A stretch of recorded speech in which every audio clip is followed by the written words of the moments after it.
여러분 만나서 반갑습니다. 예, 부러우면 지는 건데 부럽습니다. 예, 왜 뭐가 부럽냐면 저희도 새벽 예배는 한 30여 분 정도 나오는데 저희 성도분들은 한 5, 6분밖에 안 되세요. 우리 성도들이 새벽 예배에 많이 나오는 게 부럽고요. 또 한 가지는 우리도 예배 중간에 특송을 하고 싶어요. 근데 아직까지 특송을 할 수 있는 형편이 되지 않아서 부럽습니다. 그래도 제가 너무나도 사랑하는 형님, 목사님 교회이기 때문에 제가 지는 것이 당연하겠죠, 그죠? 예. 사실은 이 생수교회에 대한 이야기는 예전부터 제가 많이 들었고요. 우리 선배 되시는 목사님이 이곳에 와서 하고 계시는 사역 바라보면서 저도 사실 도전을 받는 것이 참 많았습니다. 그래서 별내오륜교회 처음 일에 부임하면서 제가 이 생수교회를 보면서 한 가지 저도 배운 것이 있어요. 그것이 뭐냐면 생수교회 목사님이 우리 담임 목사님이 담배꽁초를 직접 줬잖아요. 그래서 그것을 제가 보고 내가 별내에 있는 이 지역 사람들을 어떻게 섬길 수 있을까 고민을 하다가 생수교회 우리 선배 목사님이 담배꽁초를 줬던데 이 생각이 들어가지고 그때부터 저도 지난 4월 달부터 시작을 한 것 같습니다. 그때부터 그러면 나는 새마을 운동하자. 그래가지고 교회 앞에 그 길거리가 신도시다 보니까 불법 주차가 심해가지고 쓰레기가 정말 많습니다. 그래서 이제 우리 전도사님하고 월요일 아침마다 그 마당 씁니다. 마당 쓰는데 한 번 쓸 때마다 사실 쓰레기가 한 100리터가 꽉꽉 차요. 그래서 정말 쓰레기가 많아가지고 매일 할 수는 없고 일주일에 한 번씩 그렇게 마당을 씁니다. 근데 그것이 제가 별내 오륜교회에 와서 지역에 있는 많은 사람들에게 한 6, 7개월 정도 그 일을 하다 보니까 교회에 대한 이미지가 아주 상당히 긍정적으로 자리 잡는 것 같더라고요. 그래서 어떻게 보면 우리 별내 오륜교회가 이렇게 건강하게 잘 세워져가는 과정 중에 여러분 생수교회의 역할이 컸다라는 것. 그래서 여러분 저는 한번 와보고 싶었어요. 어떤 교회인지. 그래서 우리 선배 목사님, 우리 형님께서 오라고 이야기를 할 때 사실 얼마나 감사하든지 제가 배웠던 교회, 어떤 교회인지 궁금했거든요. 그래서 와보니까 정말 배울 게 많네요. 여기 생수교회 성도 아닌 분들 손 한번 들어보세요. 없죠? 저희는 저희 성도가 한 5분밖에 안 나옵니다. 그래서 너무 부럽고요. 너무 감사하고 이제 말씀으로 들어가도록 하겠습니다. 나는 나오미입니다 라는 제목으로 여러분 하나님의 말씀 나누었으면 좋겠습니다. 여러분 이런 생각 해보신 적 있습니까? 이제 그만하고 싶다. 이제 모든 건 내려놓고 싶다. 지금 내가 하고 있는 일이 너무 힘들어서 참고 또 참고 참았는데 이제 더 이상 참을 수 없어서 모든 것을 내려놓고 싶을 때 이제 그만하고 싶다. 그런 생각 해보신 적 있습니까? 작게는 교회 봉사를 하는데 함께하는 공동체에서 나 혼자만 사역하고 있다는 생각이 들 때, 나 혼자만 1년, 2년 열심히 사역하는데 어느 누구도 이 사역을 알아주지 않고 같이 하겠다라고 선뜻 손을 드는 사람이 없을 때, 여러분 서울에 있는 오륜교회가 10,000명이 넘는다고 해서 봉사자들이 많을 것 같죠? 여러분 그렇지 않습니다. 8층에 올라가 보면 방이 한 10개가 있습니다. 거기는 어떤 방이냐면 선교사님들이 들어오면 선교사님들이 보름, 한 달, 2달 이렇게 기간할 수 있는 선교사님들의 숙소가 한 10개 정도 준비되어 있습니다. 그곳에는 항상 여러분 봉사하는 사람이 없습니다. 그래서 한 2분의 권사님이 항상 저랑 좀 이렇게 친분이 있다 보니까 항상 저에게 찾아와서 제보고 하시는 말씀이 봉사자 좀 보내어 주십시오. 근데 그 권사님 2분이 거의 한 8년째 그 봉사를 하고 계세요. 이것을 좀 내려놓고 싶어도 누군가가 할 사람이 없어서 내려놓지를 못하는 겁니다. 항상 1년에 한 번씩 그 권사님 저를 찾아오셔서 이야기를 합니다. 목사님 이제 좀 그만하고 싶어요. 이제 좀 젊은 사람 시키고 싶어요. 좀 물려주고 싶어요. 그런 이야기를 합니다. 내가 한 구석에, 이 교회의 한 구석에 있는 작은 봉사, 어느 누구도 알아주지 않는 그 봉사 2년, 3년 하다 보면요, 우리의 마음속에 그런 생각 들 수 있습니다. 이거 이제 그만하고 싶다. 여러분 이것뿐만이 아닙니다. 남편들 같은 경우에는 직장에 다니면서 이런 이야기들이 남편의 입술에서 종종 나옵니다. 이제 그만하고 싶다. 좀 내려놓고 싶다. 쉽게 말하면요, 이제 좀 때려치우고 싶다. 왜냐하면 아래 사람 눈치 봐야 되고 위에 사람 눈치 봐야 되고, 예전에는 그래도 아래 사람을 마음대로 부릴 수 있었지만 이제는 그럴 수도 없습니다.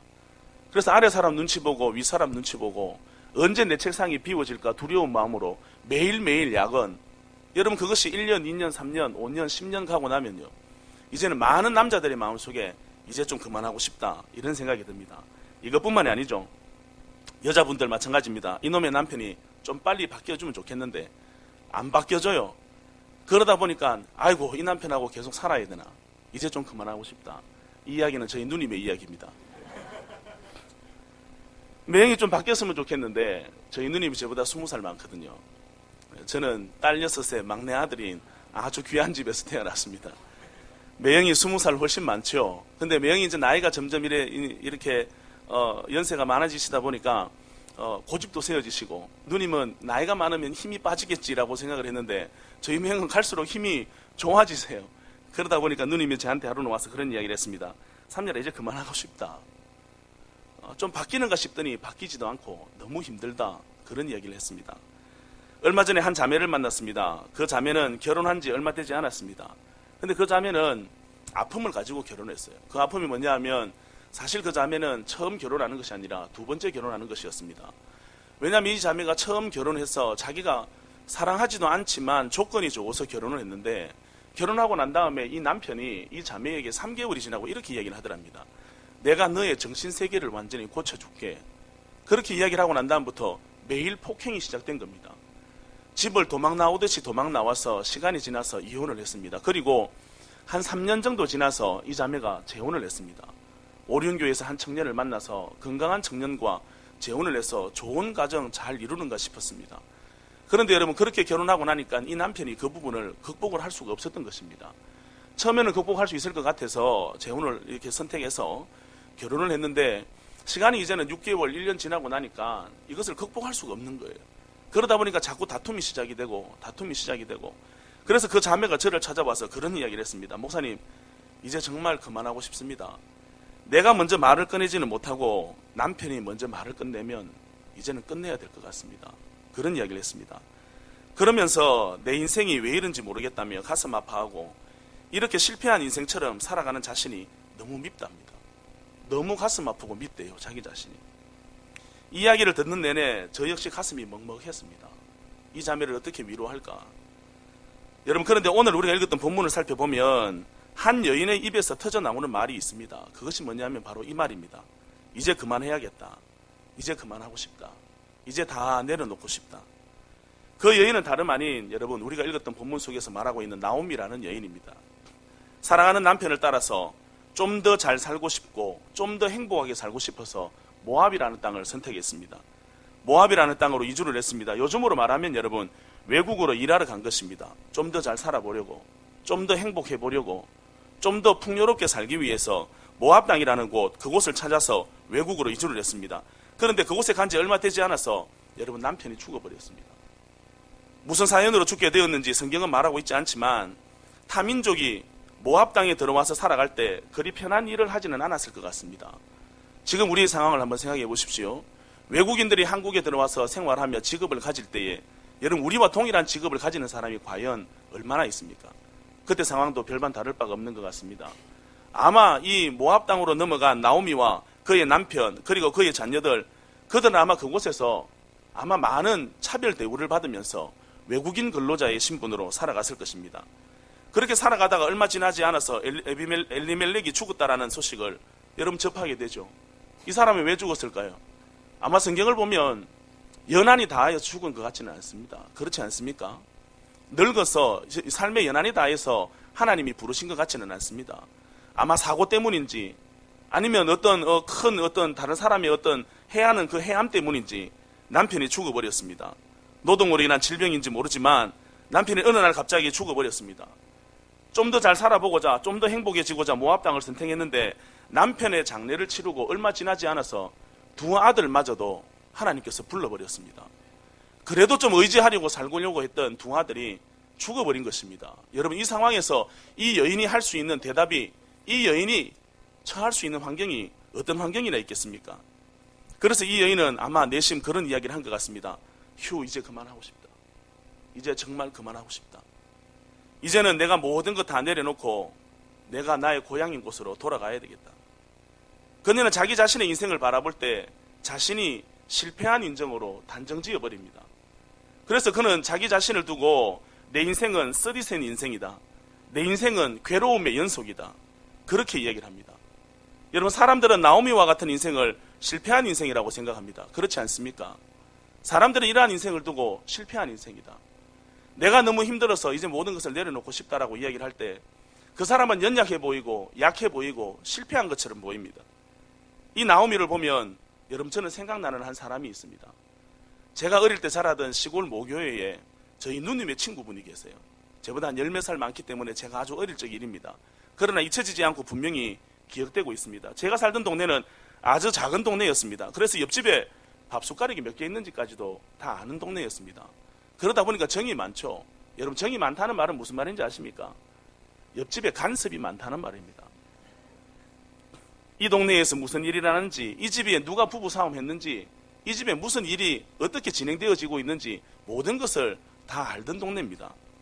그런데 저희 누님의 친구분이 결혼을 했습니다. 결혼해가지고 잘 살다가 한 6개월 살고 그날도 아마 겨울이었던 것 같아요. 제가 그 누님의 동생이랑 또 저랑 친구여서 누님 그 이제 친구 집에 가서 잠을 자는데 새벽 4시쯤에 갑자기 집에 전화가 와서 난리가 나버렸습니다. 그 집에 자고 있을 때. 그 내용인즉 무엇이냐면 전날 큰 매형, 그러니까 결혼한 누님의 남편인 매형이 전날 사랑니를 뽑았는데 이것이 잘못되어서 새벽 4시에 돌아가신 겁니다. 병원에 나중에 이야기를 들어보니까 사랑니를 뺐는데 거기에 균이 들어가가지고 이렇게 돌아가셨다라는 말이 있었어요. 근데 무엇인지 정확하게는 잘 모르겠습니다. 사랑니를 뽑고 그 다음날 새벽 4시에 돌아가셨어요. 이 집에 어떤 일이겠습니까? 여러분 정말 가슴 아픈 일이 이 집 가운데 있었던 것입니다. 그런데 여러분 그때 이 누님의 나이가 몇 살이냐면 26인가 27 정도 되었습니다. 결혼한 지 6개월 만에 과부가 되어버렸습니다. 이 누님이 시간이 조금 지나고 난 다음에 한 3년 정도 지났어요. 그리고 난 다음에 이 누님이 다시 재혼을 했습니다. 여러분 재혼해야지요. 그렇지 않습니까? 여러분 딸이라고 생각해 보세요. 재혼 안 시키겠는가? 재혼해야지요. 3년 정도 지나고 난 다음에 재혼을 했습니다. 그런데 여러분 재혼한 남편과 잘 살았으면 좋은데 이 남편도 한 2년째 되지 않아서 또 죽어버렸습니다. 그러고 나니까 동네에서 어떤 소문이 드느냐면 이런 소문이 듭니다. 남자 셋을 잡아먹어야 산단다. 남자 셋은 잡아먹어야 쟤가 잘 산단다. 여러분 용서하십시오. 저가시나 저거 위하노. 여러분 옆집에 관심을 가지는 것 같지만 이것이 관심입니까? 옛날 어른들 사이에 그런 말이 있었는가 봅니다. 남편이 1명 죽고 2명 죽으면 3명은 잡아먹어야 그 다음부터 잘 산다라는 말이 있었는가 봅니다. 여러분 이 아무리 그래도 그렇지 예전부터 내려오는 이 소리가 그 가슴 아픈 이 현실을 받아들이고 있는 그 가정을 향하여 내뱉는 소리가 동네 사람들의 이 관심이라는 것이 이 소리였습니다. 저가시나 저거 우야노. 저거 남편 셋은 잡아먹어야 잘 산다는데. 여러분 그러고 난 다음에 시간이 얼마 지났을까? 이 누님이 3번째 결혼을 했습니다. 온 동네에서 난리가 났습니다. 어떤 난리가 났을까요? 저가시나 남편 저거 또 잡아먹으려고 결혼했나? 이번에는 누구 잡아먹으려고 저러나? 여러분 그런 소문이 온 동네에 퍼졌습니다. 그런데 여러분 그 누님 어떻게 됐을까요? 3번째 남편 못 잡아먹고 지금 잘 삽니다. 여러분 사람들은 평가하고 평가할 때에 사실 불쌍히 여기는 것 같지만 불쌍히 여기며 평가하지 않습니다.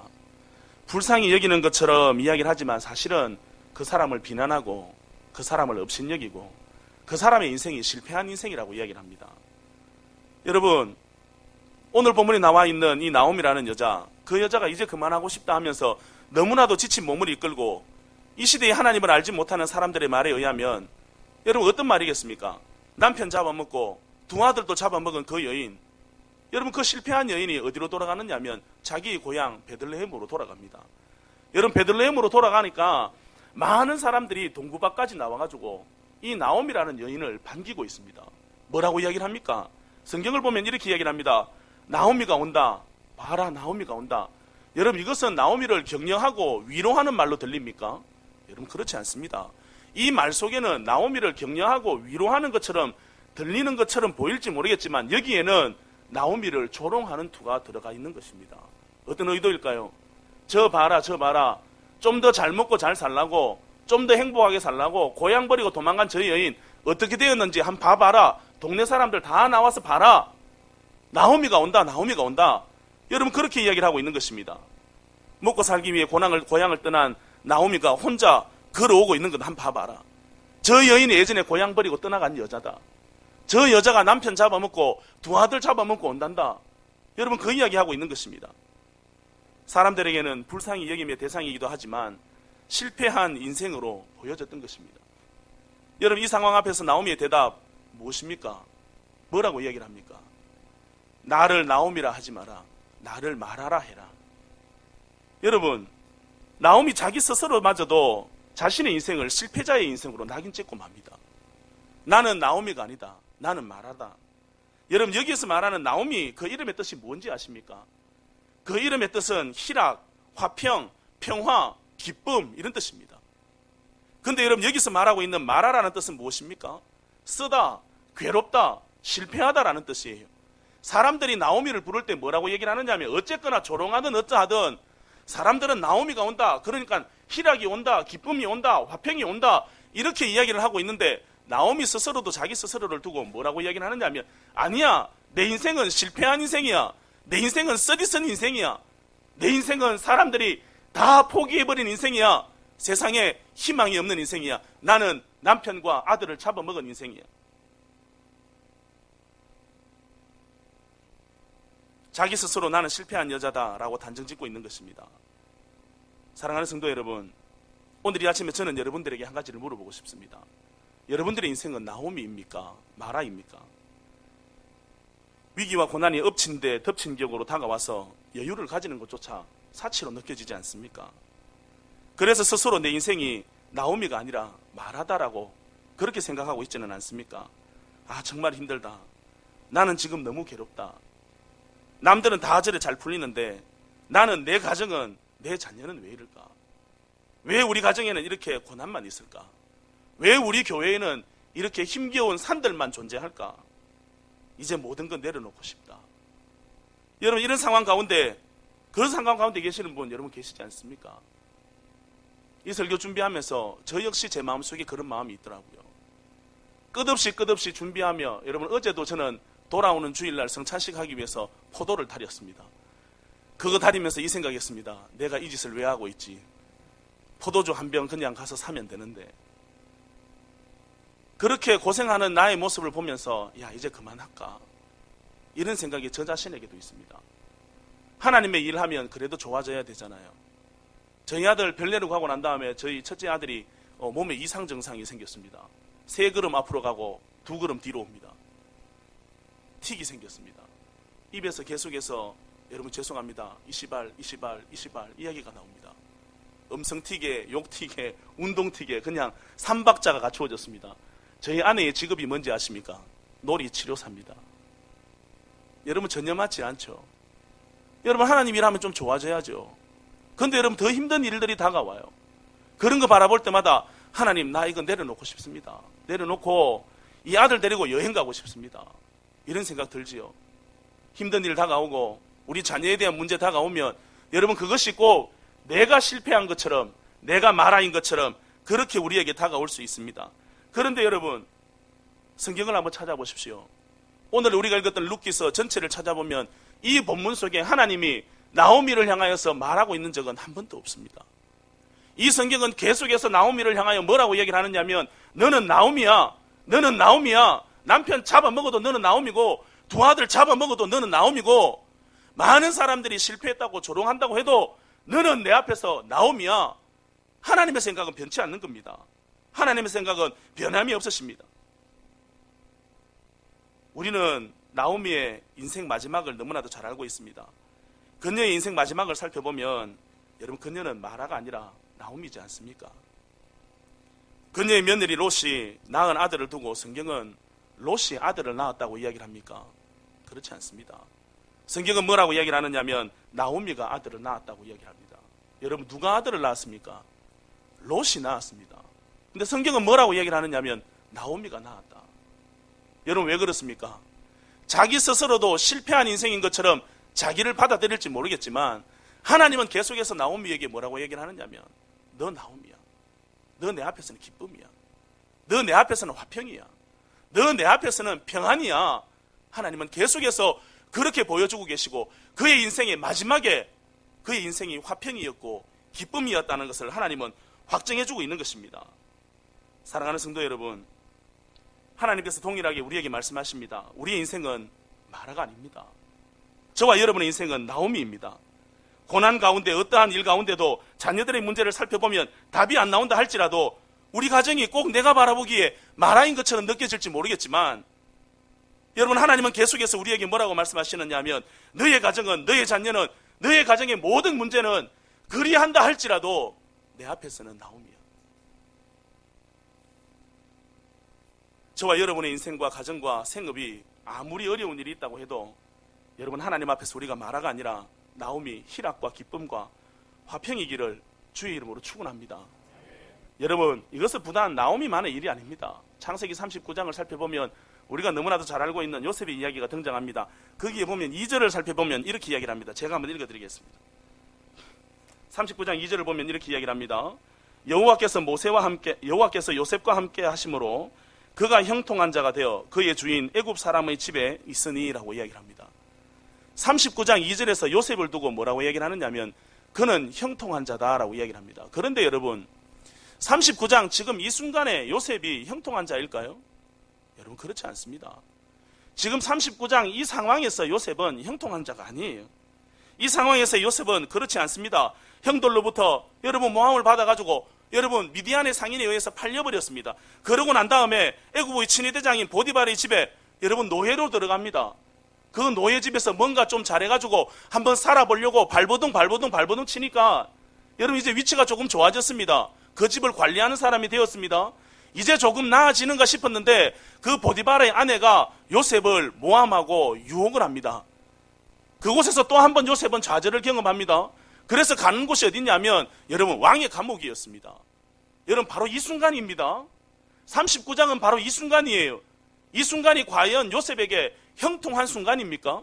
여러분, 우리는 요셉이 나중에 애굽의 총리가 되고 애굽에서 큰 어떤 직책을 감당하고 우리가 모르기에 성공한 인생인 것처럼 우리가 그 결말을 다 알기 때문에 요셉이 형통한 자라고 생각을 하지요.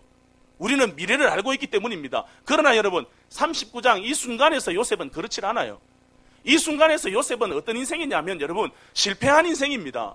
형들에게 모함받아서 팔려간 인생이고요. 보디발의 집에서 노예로 살던 인생이고 좀 자기가 열심히 해서 살아보려고 했는데 잘 되는 것 같더니만 여러분 또 한 번 꼬이는 것이 바로 이 순간 인생입니다. 그런데 여러분 39장에서 요셉을 향하여 뭐라고 이야기를 하느냐면 형통한 자다.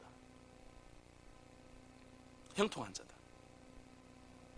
남편과 두 아들을 잡아먹고 돌아온 여자, 여러분 스스로 자신을 실패한 인생으로 서디센 인생으로 살아가는 괴로움의 끝을 보여주는 여자, 여러분 스스로 자신을 이렇게 평가하는 마라를 향하여 하나님께서 여전히 나옴이다, 희락이다, 기쁨이다, 화평이다라고 말씀하셨던 것처럼 이 순간 요셉의 인생도 여러분 거의 이 사람의 인생은 실패한 인생인데 하나님은 이 순간 요셉에게 뭐라고 얘기를 하느냐면 너는 형통한 자다. 여러분 왜 그렇습니까? 39장 2절을 살펴보면 그 답을 우리에게 이야기를 하고 있습니다. 여호와께서 요셉과 함께 하시기 때문에. 여러분 요셉이 형통한 자인 이유가 무엇 때문인지 아십니까? 여호와 하나님께서 함께 하시기 때문이에요. 여러분 나오미가 왜 마라가 아니라 나오미인지 아십니까? 여호와 하나님께서 함께 하시기 때문이에요. 그의 인생이 많은 사람들이 실패한 인생이라고 인정할지 모르겠지만 하나님이 함께 하시는 인생이기 때문에 그의 인생은 실패한 인생이 아니라 여호와 하나님 보시기에 여전히 형통한 자고 화평이고 기쁨이고 평안이라는 것입니다. 여러분 모세라는 사람을 기억하십니까? 모세는 떨기나무에서 하나님 앞에 부름을 받습니다. 왜 떨기나무였을까요? 왜 떨기나무였을까요? 모세도 다른 선지자들처럼 좀 이렇게 거창하게 멋있게 부를 수도 있는데 왜 떨기나무였을까?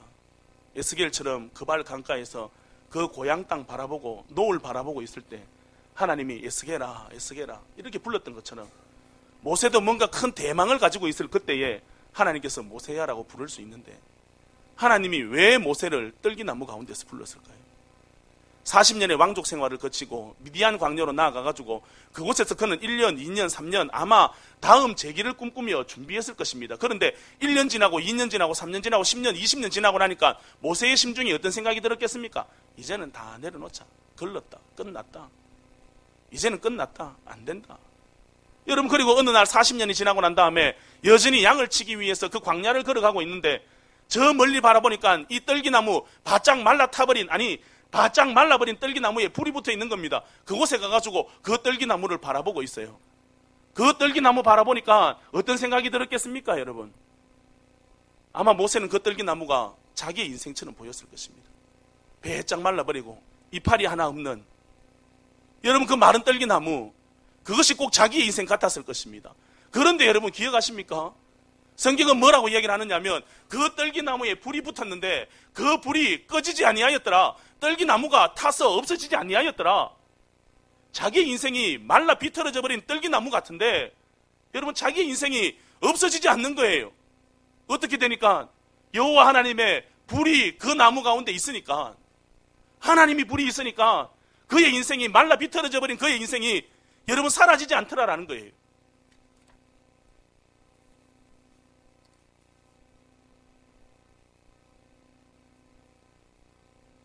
말라 비틀어져 버린 떨기나무인 줄 알았는데, 더 이상 소망이 없는 자신의 인생인 줄 알았는데, 이제는 그냥 다 끝났다고 생각했는데, 다 포기하고 이제는 양이나 먹이는, 한 여인의 남편으로서 양이나 먹이는 그 일이 자기의 사명이라고 생각하고 있는데, 그 모습을 보여주시면서 하나님께서 뭐라고 얘기를 하시느냐면, 내가 네 인생 가운데 개입할 때 너는 백성의 아비가 되더라.